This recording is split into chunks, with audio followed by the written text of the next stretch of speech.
The love of Christ surpasses knowledge. Ephesians 3:18 and 19.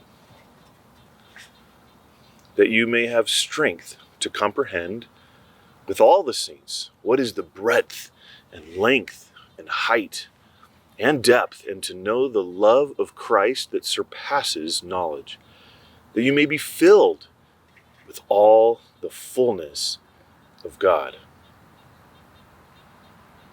How do you capture the infinite dimensions of the love of Christ with words? In these verses in Ephesians, Paul tries to turn 3 dimensions into 4. And here's how that verse reads in the Nate's Artistic License version. That you may have strength to comprehend with all the saints what is the breadth and length and height and depth, and to experience the love of Christ that blows your mind. The picture here could be of a vast ocean of love being poured out into an array of small cups that are utterly unable to contain all the knowledge or the fullness of God's love, yet they're full and overflowing. Or maybe picture a parched and dying man arriving at a huge waterfall of pure, cold water. He doesn't stress about his inability to drink the whole waterfall, but he enjoys every deep gulp. And he knows that he can drink, and the water will not run out. Sometimes we get used to having an ocean of love, don't we? And our minds cease to be blown. So stay with me as we look at one dimension of Christ's love that we don't always look at. Imagine that we're sitting in a small group right now, maybe 10 to 15 people, and I ask you and everyone, share your most embarrassing moment. Well, what are you going to share with us? Each person shares, and it comes around to your turn. You'd weigh the light and trivial stories that you've heard so far, and in similar fashion, you'd reach for your 5th most embarrassing moment. But your most embarrassing moment isn't even what just came to mind. Those are just funny little stories. To be embarrassed is to be ashamed. So your most embarrassing moments are actually the things that you're the most ashamed took place.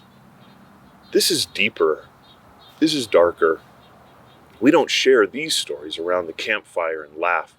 These are things we would give anything to undo, to erase, to take back.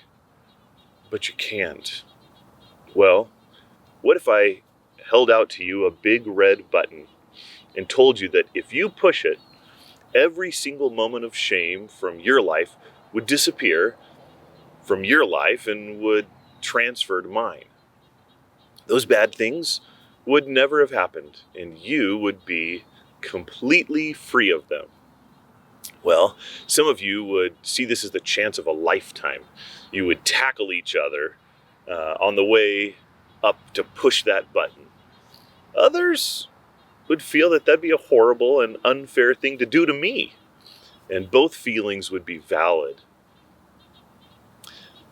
We see Jesus in the Bible holding out his nail-pierced hands with a scar in his side, and he says to you, you don't even have to push it. I already did. It is finished. The founder and perfecter of our faith endured the cross, despising the shame, and is seated at the right hand of the throne of God. He despised the shame, just as you despise your shame, but he did it for the joy of taking it away from you and bearing it for you. At the cross, Christ loved me, and I experienced that love. I know that love.